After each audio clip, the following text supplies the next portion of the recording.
Pay me, pay me, pay me my silver now.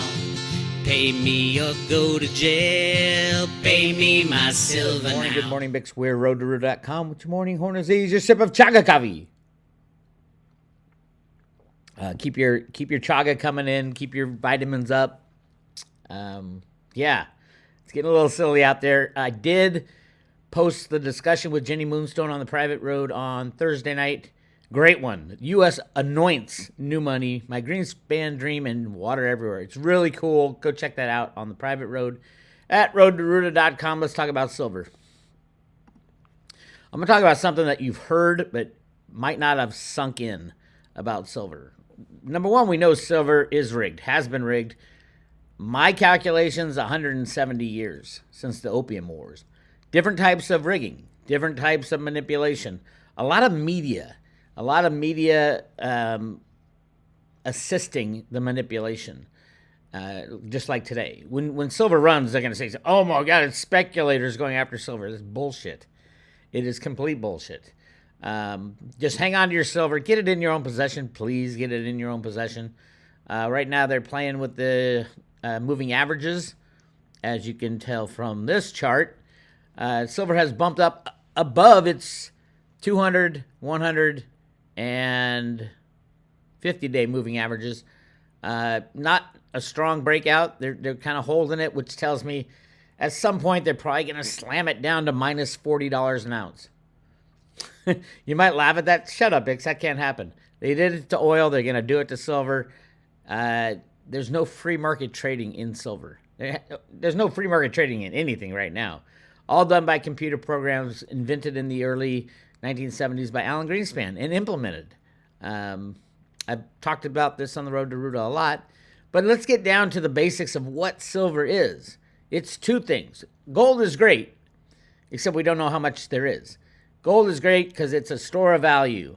Historically, it's been a store of value forever. Very rarely was it ever used as money, but a store of value, yeah. In the history of history, gold was used as a store of value, and that's where it should be. Again, the problem is we don't know how much is in the ground. We don't know how much has already been mined. It's a big secret from the banks. Why? Because they hold all the gold. Those wishing to go back to a gold standard might want to double think that, because you're wishing to give the people who hold the gold the most value, and that would be the banks. So silver, on the other hand, is the people's money, and silver's not just a store of value. It is a store of value.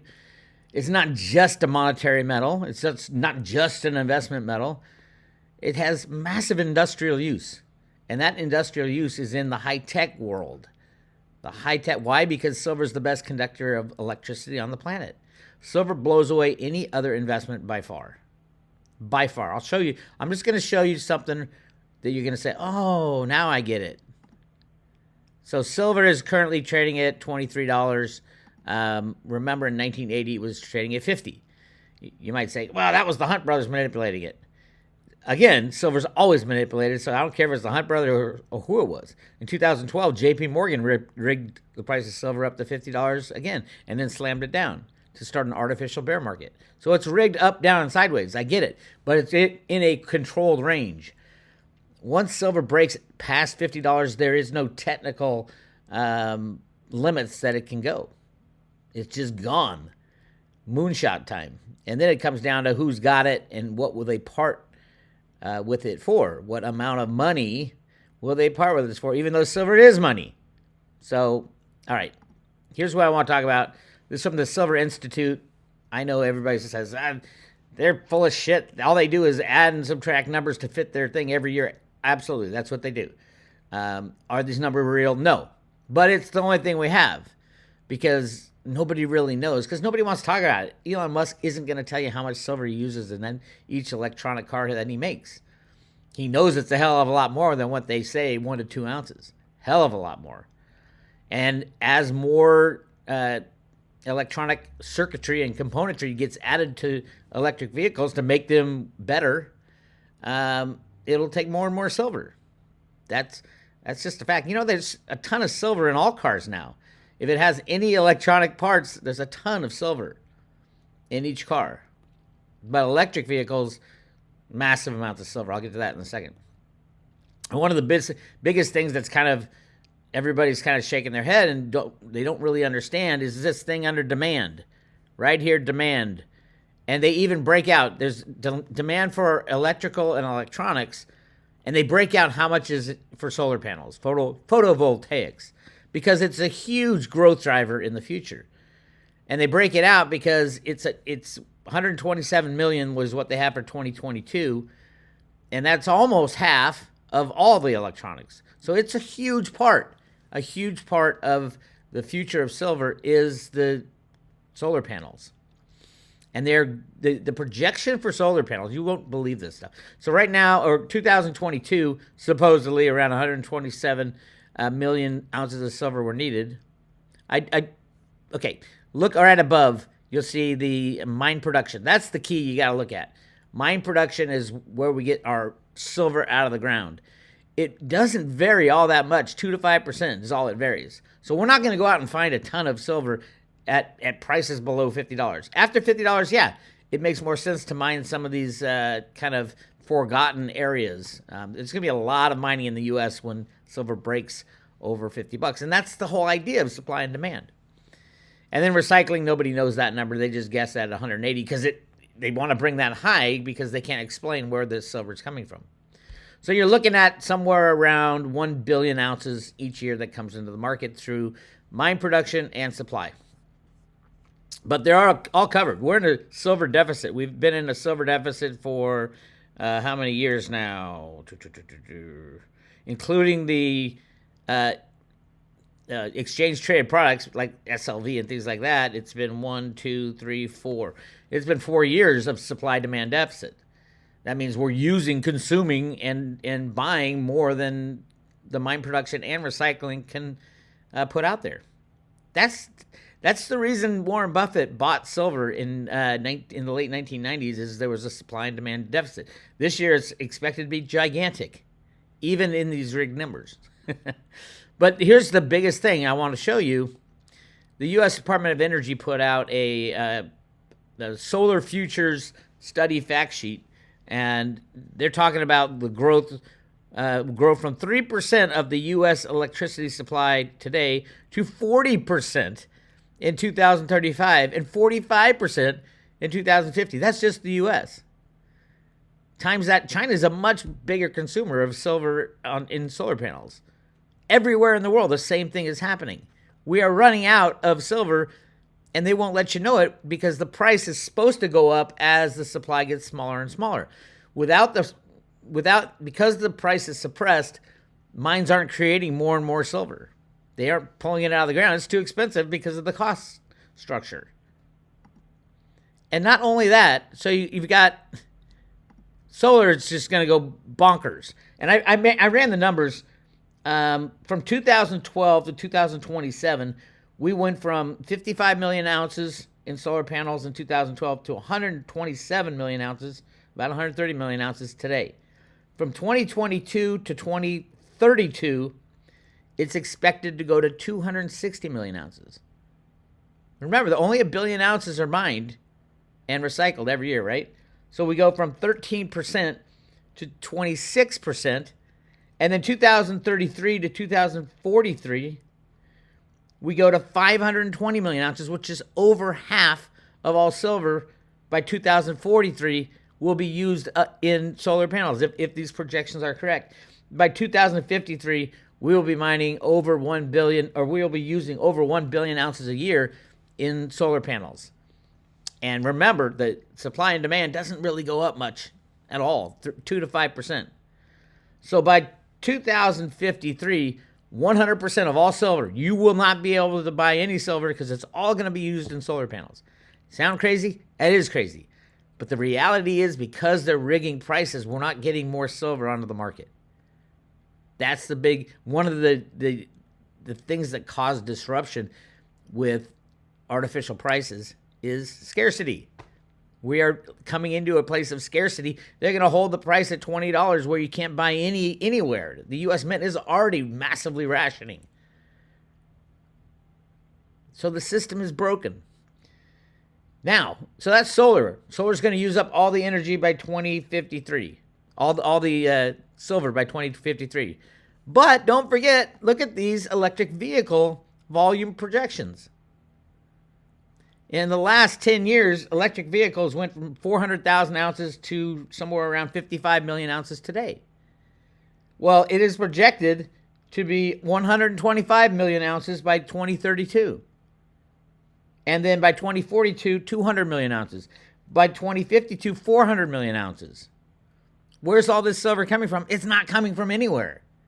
It can't come from anywhere unless the price of silver goes into the thousands of dollars. And that's where it should be already, believe it or not. But because they're holding the price low, we're inventing all these great things to do with silver, these beautiful electric cars that need more and more silver as the technology expands, because silver's the best conductor of electricity. And they're practically giving it away at $20 an ounce, $23 an ounce. That's the problem with price suppression, price manipulation, is you have distortions. You have companies putting billions and billions of dollars into building these factories to make solar panels and electric cars that might just go poof, gone. Because when the price of silver rises, that's when the investors come in. And the investors are going to be clamoring for silver because they're going to be running out of the fiat money and running into something that they hold in their own possession. And then you got the billionaires and the corporations dying for silver. Elon Musk, the richest man in the world, would be gone without silver. He makes electric cars and solar panels, for Christ's sake. And his space technology takes a ton of silver. And that's just one guy and one company. What about all the other companies? All the computer companies. You have silver in every single computer. All the flat screen TV companies. All the handheld smartphone companies. All of them need massive amounts of silver. How much money does Apple have to spend on silver to secure that they can make their product? I think they have the largest stockpile of cash in the world, besides Buffett, who already knows what silver's all about. I hope everybody is understanding. You should sell everything you have and buy silver now, because we're getting to that point where you're not going to be able to get it. Cliff High calls it a place of unobtainium. They're going to change the name of silver to unobtainium because no one would be willing to get rid of their silver for under $1,000, $2,000, $3,000 an ounce, $5,000 an ounce. Because remember, they use just little bits in these electrical applications. But it's the best conductor of electricity. You can substitute copper, maybe, but it's not going to be as good. Silver is the best conductor of electricity.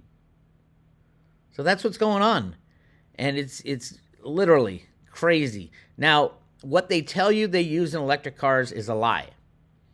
And a lot of people have been kind of covering up this lie, especially Elon Musk. They say a regular car will be about a half an ounce, electric car anywhere from 1.5 ounces to 2 ounces. And by the way, they have to build all the infrastructure, which takes silver as well, all the charging stations and all that. Some people think, and I have no skin in this game because I didn't say it first, that Elon uses over 20 ounces per car. Now you think, what? That's crazy. It's the best conductor of electricity. The battery connections, the batteries themselves. If he used 20 ounces of silver, it's only what? A couple $100, right? It's about $460 per car to use 20 ounces of silver. That's the distortion. Because the silver price has been suppressed to be so low, you can make the greatest silver-intensive electric car you want. If you're looking for performance, and you know silver's the best conductor of electricity and so good in all these pieces and parts, in power generation, yeah. I mean, adding $460 to a car, an electric car that you're going to sell for $50,000, Elon's got no problem with that. Until he can't get any silver. And then the moment he can't get any silver, he's going to bid infinity money to get silver because it is so important to this brand new car that has such efficiency and works so well because of silver. See where I'm going? And this applies to almost every profession out there. I mean, just look at, everything that moves has these electronic components. Anything with an electronic component 99% chance it was put together with silver. There's little bits of silver everywhere. And the biggest thing, I think, to me, you can't get the silver back for the most part, especially at $20 silver. But how are you going to get all this silver in little bit of pieces? Let's say silver goes to $1,000 an ounce, and you want to melt down your car to get the silver out. You got to melt down each component part because it's broken up into little tiny slivers. It's not going to be recycled for the most part. It's just gone. It's buried. And whereas gold, you dig it out of the ground and you stick it in a hole in your safe. Stick it back in the ground in your safe. That's Warren Buffett's thing. By the way, Buffett knows exactly what I'm talking about. His father wanted to go back on a gold standard and has been fighting the bankers since day one. Warren Buffett is the sheep in wolf's clothing, or the wolf in sheep's clothing, whatever it is. He knows what's happening. He's loading up. He's going to take out the bankers, assist in the takeout. There's a lot of good guys behind this project. I don't know when they're going to pull the plug, but I do know once that plug is pulled, silver will become unobtainium, meaning you won't be able to get it for any price. And you might be able to sell, you go to your local coin shop and they won't have any silver because everybody bought it. And you can say, hey, I got a 10-ounce bar of silver. And he'll say, oh my God, I can keep my business going. I'll give you $10,000 for it. $1,000 an ounce. Or whatever the price is, and where it will be determined, I don't know. Ginny and I talk about that in our discussion. So go check that out on the private road. Anyway, here is the projections for long-term passenger electronic vehicle sales. This is just passenger vehicles. It's going to go into trucks, into buses, into rail cars. It's going to go into everything. And look at that growth. That's crazy growth out to 2040. And that's everywhere. China is a huge consumer right here. And China's got all the cash, right? They got all those U.S. dollars. What are they going to do? They're already trying to build as many electric vehicles as possible. So you even have countries competing for silver. Yes, silver is the best investment in human history because of what they're doing to it. Because Rustin Benham, the head of the CFTC, J.P. Morgan, Bank of America, Gary Gensler, he doesn't just go after crypto companies, although he's doing his damnedest to destroy the crypto market. It ain't going to work, by the way. What he's really trying to do is to get the holders, the long-term holders out and bring his banking friends in and the deep state in to pick up all the cryptos. And then all of a sudden, oh yeah, we're ready to have crypto regulations now. That's what's really going on. You just got to be able to hold on while the insanity happens. As far as what's going on with the banks, everything's fixed now. Futures edge higher as Silicon Valley Bank deal smooths banking fears. The U.S. stock futures edged higher on Monday after a bailout deal for failed Silicon Valley Bank deposits and loans helped smooth some jitters around severe stress in the banking system. That's bullshit. It's nothing has changed. All these banks, every bank on the planet, no bank can survive a bank run because they're a leveraged lender. They lend out 10 times what they get in on deposit. They're a leveraged lender. So when it's going out, great. They make 10 times the money. When people are getting out of the bank, they lose 10 times the money and they're poof, gone in an instant. That's why Silicon Valley Bank just got destroyed so fast. They don't have the money. It's out on long-term loans and leases and crazy deals and you name it, in massive derivative problems. So anyway, Silicon Valley Bank got sold. Not all of it. They kept the junk, I think, with the Fed and the FDIC. Yes, they bailed out unsecured depositors. That means never, ever, ever in the future of the FDIC will they get... And it wasn't the FDIC that bailed them out, by the way. It was the Fed that created the money because the FDIC didn't have the money. That's the key thing. The FDIC only has about 100... I don't know what they have now, but it was about $128 billion. And they insure $17 trillion, not counting the derivatives. And a lot of their banks are derivatives. And, there's talk of that the Dodd-Frank was changed such that derivative holders of bank derivative holders get paid out too. Which is really interesting because obviously they don't have the money for that. But it would never get through a vote in Congress. The Fed might do it. The Fed's got its own issues.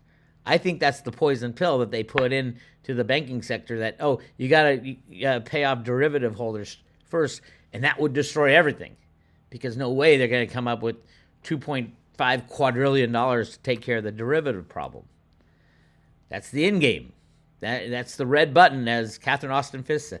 Hit that red button. Who's going to hit it? Nobody would raise their hand if they have this poison pill in there. Who's going to bail out derivative holders through the FDIC? Nobody. So that's kind of where we are. It's really getting really squirrely. Hard to tell what's going on behind the scenes. Just keep a lookout. Nothing has been fixed. Watch. By the end of the week, they'll be screaming, oh my God, we need another bailout. First Republic Bank would probably go first. It's one of the higher ones. But people always ask me, Bix, where's my bank in this? What about my credit union and all that? None of it will survive. Zero. None. They're all fractionally lent out. They're all hyper-derivatived up. It's the bubble of all bubbles. Credit unions, where's the money? Well, you just watch It's a Wonderful Life. Your money's in Joe's house and Fred's house. Are you going to kick them out? No. I need my money now. Every bank is like that. Every single bank. So this bullshit that is being spun that, oh, everything's fixed because SVB got a buyer, nothing has been fixed. All the unrealized losses are still on the bank balance sheets. They're all knee-deep in it. And the next one that gets bailed out, and then the next one, they're going to have to bail out the unsecured because they've already done it. There's no way Silicon Valley gets the unsecured creditors bailed out, and then Joe Corn Bank in Nebraska doesn't get unsecured creditors paid out. Sorry, Janet. Sorry, Jerome Powell. That doesn't work that way. The people would instantly run to their bank. All the unsecured depositors. You should already be. If you have over $250,000 in a bank, you should be running for the hills. And where do you put it? In another bank? No. You put in physical silver in your own possession, and you put your head between your legs, cross your legs, and pray to God that we all survive this destructive event, taking down a global unbacked fiat monetary system. It's coming. I can't tell you what day. But all banks are in the same shape. All are sitting on unrealized losses. None of them can take a withdrawal of deposits out of the system. And that's what silver really is. You buy physical silver, you're withdrawing your cash and your wealth out of the system and into your own possession. And then it's up to you what you do with them. Get some guns, I'd suggest. I don't know what you're going to do with them.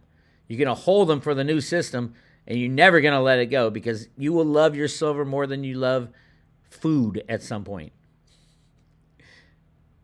Because you can always eat crappy food. You can't always save your wealth from the imploding financial system. Now's the time you have to do it. A good discussion why First Republic Bank could be in real trouble right now. This was written on the 23rd. Today is the 27th. So this was on Friday, and then everything's fine now at First Republic, right? And this is really, it's a great article. It's on Motley Fool. The bank has seen mass deposit outflows and does not have a lot of good options right now. Since the collapse of SVB Financial and Signature Bank, as well as the forced acquisition of Credit Suisse, there have been some signs that the banking sector is stabilizing, although it is still too early to tell. It's not too early. There is no stabilization. However, one bank that continues to struggle is First Republic, which saw its shares whip up and down as the market tries to get a handle on the rapidly evolving situation. First Republic experienced elevated deposit outflows and credit downgrades from the rating agencies. While the bank has made several attempts to try to shore up confidence and received a massive deposit injection from some large banks, I think First Republic could be in real trouble right now, and here's why. Look at those outflows of First Republic. It's just, there's going to be nothing left but a rotting corpse. And yes, First Republic does have a ton of derivatives. You know, banks are so fragile when it comes to the trust area. They're a faith and confidence game because they take all their money, they massively leverage it up, at least 10 to 1. If you use derivatives, it's 1,000, it's 1,000,000 to 1. And then they put it out there and say, oh, I got my bonus. See you later. On all these banks that are getting bailed out, senior executive exodus. Senior executives banking executives have been leaving that sector. They know they're going down. And they're trying to get bonuses. There's got to be a lot of clawback with this criminality. It's crazy. And here's out of Fortune magazine on Friday. U.S. banks are sitting on $1.7 trillion in unrealized losses. Research says, don't just keep in mind, that's just the unrealized losses. That's stuff that we don't have to worry about that till later. If we hold it to maturity, we're going to get back what we had. That doesn't matter. When you have a liquidity crisis, when you have people coming into your bank saying, I'm concerned. I have unsecured, anything over $250,000 is unsecured. No FDIC insurance, completely uninsured. It's insane. And most businesses that carry any balances have over $250,000. It's for businesses too. Imagine General Electric Corporation has a total insurance of $250,000 at the bank for their account at that bank. That's it. It's crazy. And you can't go to 1,000 banks. I mean, you could, but it'd be really hard. Also, you crypto people, remember, crypto's for the future. Right now, get your silver. Hang on to your cryptos for the future. Cryptos tumble after CFTC sues Binance and CEO Changpeng Zhao, CZ. Gary Gensler, this is all part of their plan. Gary Gensler's been running this show, Operation Choke Point 2.0, to destroy your wealth as a crypto investor. This is the dark side. These battles, they're going to take down, when they take down Tether, I think that's the final. There's so many corrupt people within it, that from the start to the finish, to the middle to the end. That's the deep state. That's the pedo state.